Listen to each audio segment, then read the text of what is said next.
तो उस देश के राजा ने उसके अभिनंदन का कार्यक्रम आयोजित किया। उस निमित्त राजधानी के सारे प्रतिष्ठित व्यक्तियों को बुलाकर एक भोज का आयोजन किया, फीस्ट, और उसमें कोलंबस का अभिनंदन, बाद में भोजन, ऐसा कार्यक्रम था। अब तथाकथित अमेरिका की खोज के कारण कोलंबस प्रसिद्ध तो हो गया था, लेकिन जो सब महानुभाव उस कार्यक्रम में बुलाए थे, कुलशील ज्ञान आदि सब में वो श्रेष्ठ थे, ऐसा उनको लगता था। हो भी सकते हैं। तो उनके मन में एक तरह से क्रोध आया कि इसके कुलशील का पता नहीं, वैसे तो समुद्री डकैत है, पायरेट है, और एक्सीडेंटली अमेरिका को खोज लिया तो उसका सम्मान हमारे उपस्थिति में हो रहा है। लेकिन राजा ने आयोजन किया था, कुछ बोल नहीं सकते थे, इसलिए वो कोलंबस पर ताने कसने लगे। तो राजा के ध्यान में बात आई कि सब लोग कोलंबस पर जल रहे हैं। तो राजा ने सबको सबक सिखाने के उद्देश्य से सबका ध्यान आकर्षित करते हुए कहा कि देखो, अभी भोजन लगने में थोड़ा समय है, तब तक एक खेल खेलते हैं। यहां टेबल पर बॉइल्ड एग्स रखे हैं, बाद में हम खाएंगे, लेकिन जब तक भोजन शुरू नहीं होता तब तक आप प्रयास करो, इसमें से कोई एक अंडा उसके पतले सिरे पर खड़ा करो।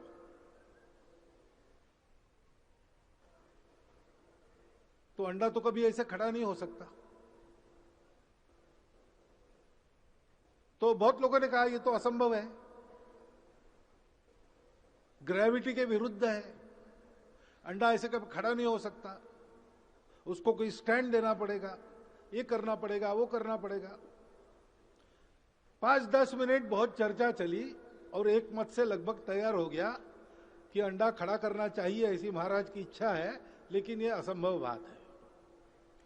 तो राजा ने कोलंबस को कहा, कोलंबस तुम देखो। उसने कहा देखता हूं। उसने एक अंडा उठाया, टेबल पर मारा, वो चपटा हो गया, उसने उसको खड़ा कर दिया, वो खड़ा रह गया। तो राजा ने कहा कि देखो, ये काम कोलंबस ने करके दिखाया। तो सब वहां विद्वान महानुभाव थे, वो कहने लगे इसमें कौन सी बड़ी बात है, 5 साल का बच्चा भी ये कर सकता है।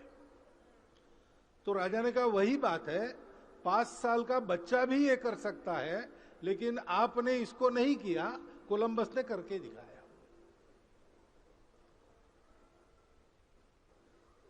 ये सब होना चाहिए,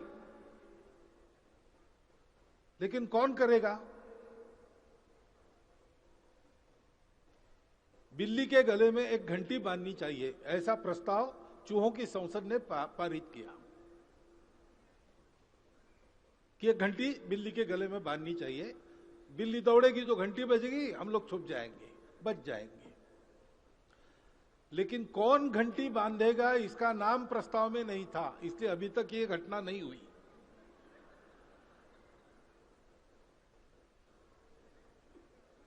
डॉक्टर हेडगेवार ने कहा कि अगर ये होना चाहिए तो हम स्वयं से शुरू करते हैं,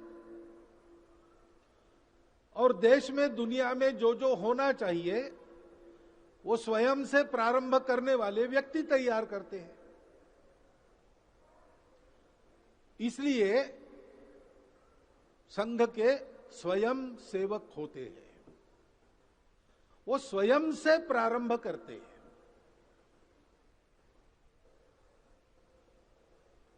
और सेवा भाव से करते हैं। सेवा भाव का अपने भारत की परंपरा में अर्थ क्या है? एक सूत्र में रामकृष्ण परमहंस ने बताया, शिव भावे जीव सेवा। सेवा अनेक कारणों से की जाती है, स्वार्थ से भी सेवा होती है। हर 5 वर्ष के बाद अपने यहां सेवा करने वालों का फ्लड आता है। वो घर घर जाके हाथ जोड़ के मुख को चौड़ा करके कहते सेवा का अवसर दो।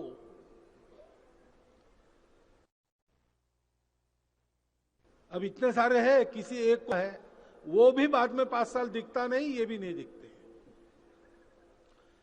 क्योंकि वो सेवा करनी क्यों है, तो उसमें बाद में मेवा मिलना है, इसलिए इसको वास्तव में सेवा नहीं कहते। ये सौदा हो गया, हम आपका काम करेंगे, आप हमारा काम करो। पीछे पुलिस खड़ी है इसलिए अच्छा काम करने वाले लोग होते हैं, आप में से भी कुछ लोग होंगे। लाल बत्ती तो लगी है, लाल है, जाना नहीं है, लेकिन पुलिस है तो नहीं जाएंगे, पुलिस नहीं है तो लाल बत्ती तोड़कर जाएंगे, हम देखते हैं। तो कानून का पालन तब करते हैं जब पुलिस डंडा लेके खड़ा हो। यह भी सेवा नहीं है, ये तो भय है, भीति है। मजबूरी में भी काम होता है। गांव के तालाब में एक बच्चा गिर गया, एक जवान ने कूदकर उसको बचाया, तो गांव वाले ने उसको कंधे पर लेकर जुलूस निकाला। पत्रकार आ गए, वो अपना माइक उसके आगे करके पूछने लगे कि बताओ, कोई कूदा नहीं, आपको कैसे हिम्मत हुई कूदने की? तो उसने कहा कि वो बाद में बताता हूं, लेकिन पहले मुझे बताओ कि धक्का किसने मारा मुझे? किसी ने धक्का मार के गिरा दिया, बच्चा जहां डूब रहा था वहीं गिर गया, बच्चे ने गला पकड़ लिया। अब मरना है तो दोनों, बचना है तो दोनों। ऐसे भी कभी कभी सेवा हो जाती है, लेकिन वो सेवा नहीं, वो मजबूरी है। और सेवा तो करते हैं, लेकिन अपना नाम भी हो ऐसी इच्छा रखते हैं, या मैं भी कर सकता हूं, इतने लोग कर रहे हैं मैं भी एक हूं, ये दिखाने के लिए भी की जाती है। ये अहंकार की प्रेरणा से होने वाली सेवा, ये भी सेवा नहीं है, वो अहंकार है। सेवा में सेवा करने वाले का अधिकार केवल सेवा का ही रहता है और कुछ नहीं। वो मानता है मैं सेवा कर रहा हूं, ये उपकार नहीं, दया नहीं, ये मेरे लिए अपने पाप धोने का अवसर भगवान ने, जिसकी सेवा कर रहा हूं उसका रूप लेके मुझे दिया है। सेवा मेरा पाप क्षालन है, सेवा एक पवित्र कर्तव्य है, इसके बदले में मुझे कुछ नहीं चाहिए।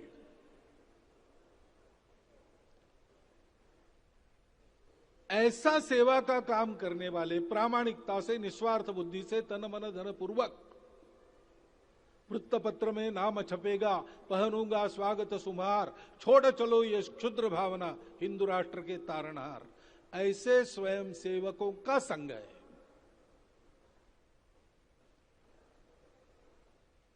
संग बढ़ा तो स्वयंसेवक भी बढ़े, और कुछ स्वयंसेवक विदेशों में भी गए, लेकिन वो अपना व्रत नहीं भूले थे। अपना पवित्र हिंदू धर्म, हिंदू संस्कृति और हिंदू समाज का संरक्षण, हिंदू राष्ट्र की सर्वांगीण उन्नति भारत में। लेकिन हिंदू का कर्तव्य क्या है? तो हमारे पूर्वजों ने निर्देश दिया है, एतद् देश प्रसूतस्य सकाशादग्र जन्मनात् स्वम स्वम चरित्रम शिक्षेरन पृथिव्याम सर्वमानवा। इस भूमि से निकले सब लोग प्राचीनतम राष्ट्र के राष्ट्रिक होने के नाते दुनिया के बड़े भाई है। उनको ऐसा जीवन जीना है कि सारी दुनिया के लोग आकर हमारा एक एक का चरित्र देखकर अपने जीवन की विद्या सीख ले, जीवन कैसे जीना है सीख ले। ये उदाहरण विश्व के सामने रखकर हमको धर्म को सर्वत्र प्रतिष्ठित करना है। हमारा तरीका भी है, हम विश्व का नेतृत्व करेंगे, लेकिन अपने उदाहरण से करेंगे, अपने सैनिक लगाकर नहीं करेंगे, अपने आर्थिक शक्ति का उपयोग करके दबाकर किसी को नहीं करेंगे, हम अपना जीवन खड़ा करेंगे। और इसलिए मुझे एक प्रसंग आज याद आता है, उस प्रसंग को देखने के लिए भेड़े जी स्वयं होते, तो बहुत आनंद होता, लेकिन भगवान की इच्छा वो नहीं रहे। जब विश्व विभाग का पहला द्वितीय वर्ष वर्ग बंगलोर में संपन्न हुआ, तो born and brought up abroad ऐसे 34 स्वयंसेवक उपस्थित थे। उनके सामने भिड़ी जी ने बात रखी कि स्वयंसेवकों ने बाहर हिंदू संगठन का काम शुरू किया, हिंदू स्वयंसेवक संघ के नाम से, तो पहली पीढ़ी ने यह सिद्ध कर दिया कि संघ की शाखा है वो विश्व में कहीं भी चल सकती है, ये कार्य पद्धति सर्वत्र चल सकती है, सब देश काल परिस्थिति में चल सकती है। फिर दूसरी पीढ़ी आई, दूसरी पीढ़ी ने अपने जीवन से यह सिद्ध कर दिया कि संघ की शाखा में नित्य जाने वालों का जीवन विदेश के भोगादि वातावरण में रहने के बाद भी कलंकों से मुक्त रहता है। अब आप तीसरी पीढ़ी के लोग यहां पर बैठे हो, तो आपके कंधे पर एक जिम्मेवारी आई है जिसके लिए आप प्रशिक्षण ले रहे हो। वो जिम्मेवारी है कि आपका हिंदू स्वयंसेवक संघ उस देश का देखकर उस देश के लोग कहे कि हमारा भी ऐसा एक स्वयंसेवक संघ होना चाहिए, क्योंकि हमको भी ऐसा जीवन चाहिए। और आज मैं ये देखता हूं कि विश्व में इस बात की चर्चा शुरू हो गई है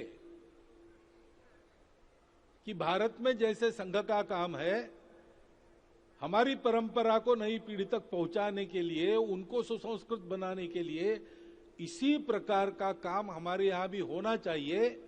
कोई कोई पूछ भी लेता है कि क्या भारत का संघ हमको प्रशिक्षित करेगा।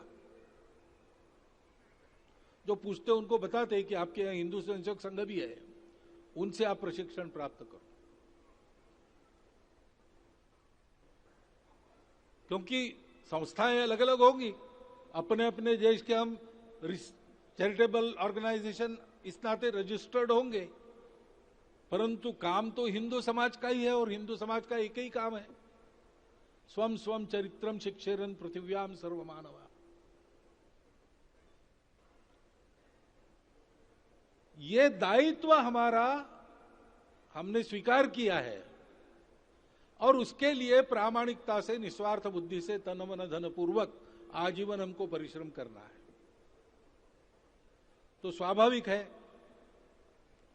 जैसे श्रद्धेय दाजी ने कहा कि प्रारंभ तो हमको अपने से करना पड़ेगा, हमने किया भी है।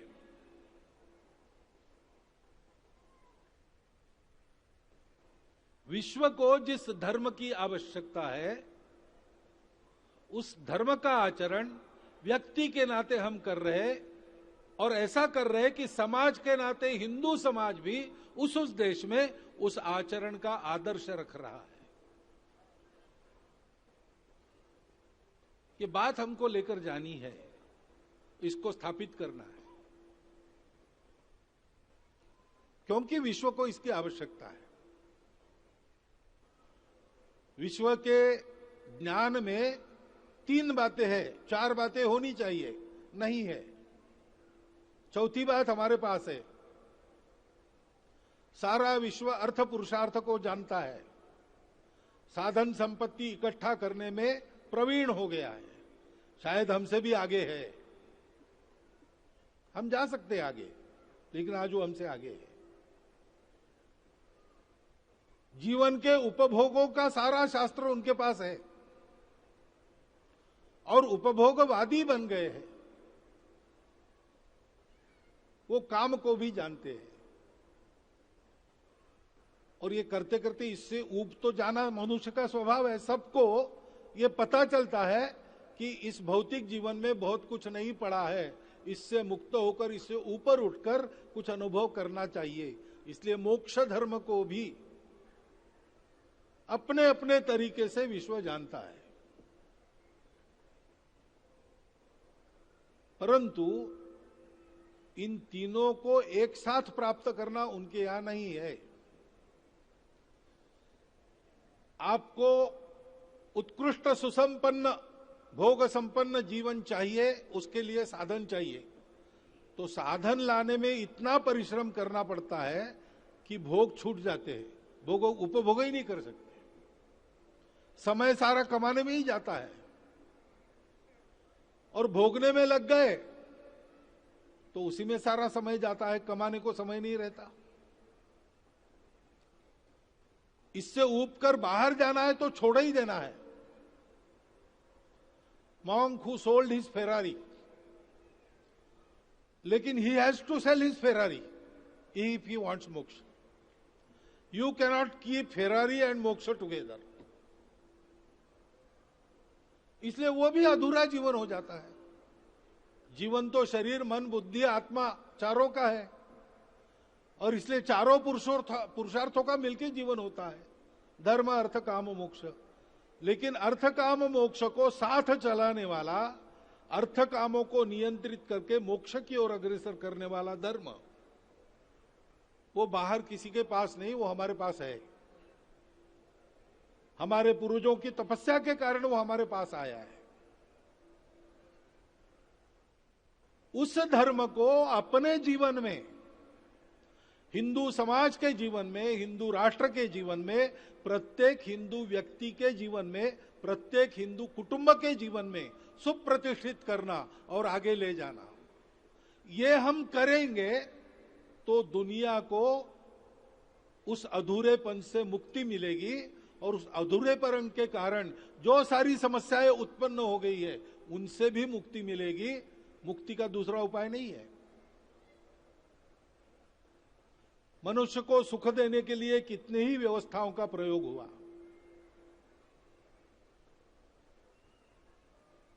व्यक्ति को सुखी बनाओ, सब सुखी होंगे। लेकिन व्यक्ति सुखी हुआ तो उसने सुख के साधन एकत्रित कर लिए और बलवान दुर्बलों का शोषण करने लगे। इसलिए प्रतिक्रिया हुई, नहीं, समाज है, व्यक्ति कुछ नहीं, अर्थ शून्य है, व्यक्ति एक पुर्जा है समाज का, समाज को सारा देना चाहिए, समाज हरेक को देगा, समाज हरेक से काम लेगा। To each according to his need, from each according to his capacity. लेकिन वो हुआ नहीं, समाज का शोषण रुका नहीं। शोषण करने वाला एक रहता था, उससे निपट सकते थे, लेकिन अब तो एक ग्रुप हो गया, एक पार्टी हो गई, पार्टी में भी उसका पॉलिट ब्यूरो हो गया, उसमें भी जो डिक्टेटर है वो हो गया। शोषण वैसे ही चलता रहा। क्लासलेस सोसाइटी के जगह एक न्यू क्लास उन्होंने ऐड कर दिया और मानव जाति जैसे तैसे इन दोनों प्रयोगों में से बचते बचते आगे बढ़ी तो सृष्टि की खराबी होने लगी, पर्यावरण की समस्याएं उत्पन्न हुई। व्यक्ति जीवन भी निरामय, अबाधित, सुखी हो, समाज जीवन भी स्वस्थ चले, सद्भावनापूर्ण, सद्विचारपूर्ण, सद्व्यवहारपूर्ण हो और सृष्टि की भी हानि न हो, सृष्टि का भी विकास हो। ये तीनों एक साथ करने वाला परमात्मा का तत्व, परमेष्टि का तत्व, जिसके साथ अपने कॉन्शियसनेस को जोड़ने की बात दादी ने कही, वो किसके पास है? वो हमारे पास है।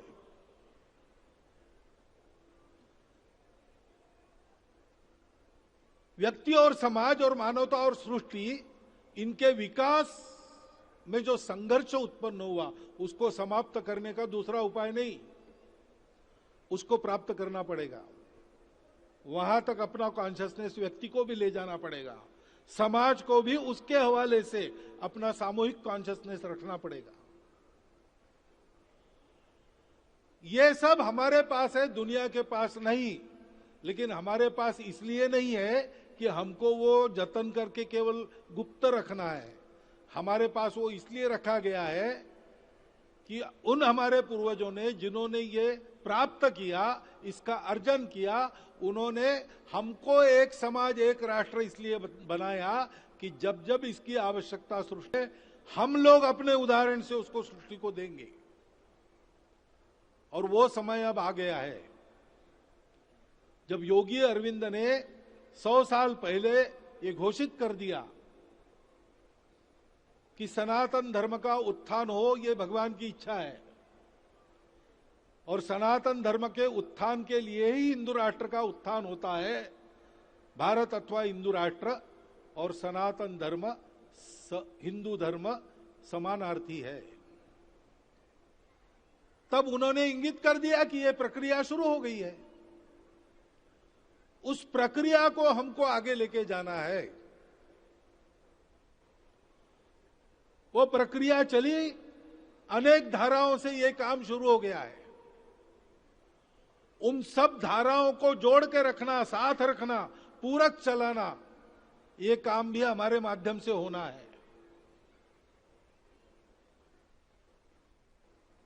हम देख रहे हैं कि संघ का प्रयास भारत में और हिंदू स्वयंसेवक संघों का प्रयास अपने अपने देश में यही है, संपूर्ण हिंदू समाज को संगठित करना, हिंदू समाज की वहां की सज्जन शक्ति को परस्पर पूरक बनाना, संपूर्ण विश्व में धर्म जीवन का आचरण करने वाले समाज का एक आदर्श खड़ा करना, धर्म जीवन का आचरण करने वाले व्यक्तियों के उदाहरण खड़े करना, और उसके आधार पर विश्व का वातावरण बदल जाए, आचरण में परिवर्तन हो, और उसके आधार पर सारी समस्याओं से निजात पाकर परस्पर सद्भावना के साथ राष्ट्रों का जीवन चले, सद्भावना के साथ, कृतज्ञता के साथ मनुष्य जाति का जल, जंगल, जानवर, जमीन से व्यवहार हो, पर्यावरण से व्यवहार हो, सारी सृष्टि निरामय हो। काले वर्षतु पर्जन्या पृथ्वीं सस्यशालिनी देशो अयम क्षोभरहितो, इस प्रकार की स्थिति उत्पन्न हो, उसके लिए ये महाप्रयास है। और इसके लिए 5 साल में एक बार होने वाला ये एकत्रीकरण, ये वैसे तो बाकी आप सब लोगों को बुलाकर न करते तो भी चलता, पर्याप्त संख्या है यहां अच्छा कार्यक्रम होने के लिए। 1600 के ऊपर संख्या है, प्रबंधक वगैरह हम सब मिलाकर 2000 के ऊपर लोग हो जाते हैं। इस हॉल में एक बहुत सुंदर व्यवस्थित कार्यक्रम हो सकता है, परंतु आप सबको बुलाया क्यों है? ये काम होना है, ये काम भारतीयों की ओर से ही होना है, हिंदू धर्म, हिंदू संस्कृति को मानने वाले हिंदू समाज से होना है। आज की अपनी पतित अवस्था में भी, पोल्यूटेड अवस्था में भी, तब से आज तक हर परिस्थिति में जितना जैसा हो सके उतना इस धर्म और संस्कृति को बचा के किसने रखा है? हिंदुओं ने ही रखा है। और इसलिए इस हिंदू समाज का ये दायित्व बनता है, ये आपके संज्ञान में लाने के लिए, और इस दायित्व को हम ठीक से निर्वाहित कर सके, इसलिए व्यक्ति की तैयारी क्या क्या कैसे हो सकती है, उसकी जानकारी आपके सामने रखने के लिए आज का ये कार्यक्रम है। मेरी यहां उपस्थित सज्जन बंधुओं से, माता भगिनियों से प्रार्थना है कि आज के इस आधुनिक जमाने में भी अपनी परंपरा में ये जो सारी शाश्वत बातें हैं, वो आज के समय में काल सुसंगत आचरण से कैसे अभिव्यक्त करें, इसका अभ्यास हमको करना चाहिए। आज हमको दुनिया को बताना है कि टेक्नोलॉजी तो आएगी, सोशल मीडिया रहेगा, एआई आएगा, सब कुछ आएगा, परंतु टेक्नोलॉजी के दुष्परिणाम नहीं होंगे। टेक्नोलॉजी मनुष्य की स्वामी नहीं बनेगी, मनुष्य स्वामी रहेगा टेक्नोलॉजी का। और मनुष्य की बुद्धि टेक्नोलॉजी नाम के साधन का उपयोग विश्व कल्याण के लिए करने के ओर चलेगी, उल्टी नहीं चलेगी, राक्षस प्रवृत्ति की ओर नहीं चलेगी, देव प्रवृत्ति की ओर जाएगी। ये कैसे होगा, कैसे करेंगे, इसको हमको करके बताना है, जी के बताना है। संपूर्ण भारत के समाज के सामने ये बात है। आजकल हमारे नेता सारे देश में, दुनिया में जाते हैं और ये बातें उनके सामने रखते हैं। बातें तो ठीक है, लेकिन बातों के पीछे जिस समाज का प्रतिनिधित्व हमारे नेता करते हैं, उस समाज में यही है, इसका अनुभव सारे विश्व को आना चाहिए। विश्व को आस है, उनको एक राहत चाहिए, एक छुटकारा चाहिए, कोई एक रास्ता चाहिए। 2000 साल तक वो उसके प्रयोग करते रहे, उनको नहीं मिला। अपनी अधूरी दृष्टि के कारण वो स्वप्न अधूरे रहे। Maximum good of the maximum people तक भी वो जा नहीं सके। ऐसे समय में सर्वेपि सुखिनः सन्तु सर्वे सन्तु निरामयाः सर्वे भद्राणि पश्यन्तु मा कश्चित् दुःख भाग् भवेत्, इस प्रकार का आदर्श जिन्होंने हजारों साल तक चरितार्थ करके दिखाया सारी दुनिया में, मेक्सिको से साइबेरिया तक सर्वत्र गए, किसी देश को जीता नहीं, किसी का धर्म बदला नहीं, जो जैसे थे उनको अधिक उन्नत किया, उनको शास्त्र दिया, उनको सभ्यता दी, उनको गणित दिया, उनको आयुर्वेद दिया, और संपूर्ण दुनिया अपने अपने विशेषता के साथ अपने अपने तरीके से जीवन जीते हुए सद्भावपूर्ण, सदाचारपूर्ण, शांत, सुंदर दुनिया बनकर जी रही थी। ऐसा जिन्होंने कम से कम 3000 साल तक करके दिखाया है, ऐसे हम लोगों से आज दुनिया की अपेक्षा है फिर से विश्वगुरु बनने का वह काम हमको करना पड़ेगा। विश्वगुरु बनना यह हमारी महत्वाकांक्षा नहीं है। विश्वगुरु बनना यह दुनिया की आवश्यकता है, हमारा विश्वगुरु बनना। लेकिन वो ऐसे नहीं बनाया जाता, उसके लिए मेहनत करनी पड़ती है। अनेक धाराओं से ये मेहनत चल रही है। उसमें एक धारा संघ की भी है। व्यक्ति निर्माण पर केंद्रित होकर संघ के स्वयंसेवक व्यक्ति निर्माण भी करते हैं और समाज में परिवर्तन का वातावरण खड़ा करने वाले व्यक्तियों को तरह तरह के कार्य क्षेत्रों में भेजते भी है। सर्वदूर उनके कामों की आज प्रशंसा होती है, समाज का विश्वास उनको मिलता है। हिंदू स्वयंसेवक संघ के बारे में भी वहां के स्थानीय जो समाज है उनका यही रवैया है, वो भी अधिक अधिक विश्वास पात्र होते चले जा रहे हैं। लेकिन ये सब क्यों करना है? हमको कुछ करके दिखाना नहीं है, हमको अपने आप को प्रूव नहीं करना है, हमको कोई सर्टिफिकेट भी नहीं चाहिए।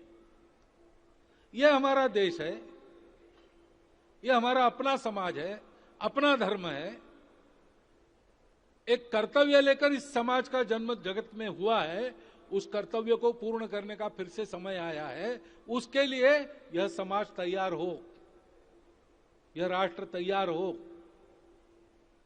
इसके व्यक्ति तैयार हो, इसके परिवार तैयार हो, और स्वयं तैयार होकर सारी दुनिया को ज्ञान के विस्तार के इस नए युग में नीति के विस्तार के साथ भी आगे बढ़ने की प्रेरणा देकर सुख शांति के नए पथ पर हम अग्रसर कर सके, इसलिए अपना ये प्रयास है। जो इस प्रकार के प्रयास सारे दुनिया में हमारे चल रहे हैं और भी लोगों के चल रहे हैं, आपसे प्रार्थना है कि इसमें से किसी न किसी में आप समय और धन देकर सहभागी होगिए, क्योंकि ये इक्के दुक्के का काम नहीं, एक संगठन का भी काम नहीं है, ये समाज का दायित्व है। संपूर्ण समाज को इसलिए प्रतिबद्ध कटिबद्ध होकर काम करना पड़ेगा। वो कार्य करने के लिए आप कदम बढ़ाइए, ऐसा आह्वान मैं आपके सामने रखता हूं और मेरे शब्दों को विराम देता हूं।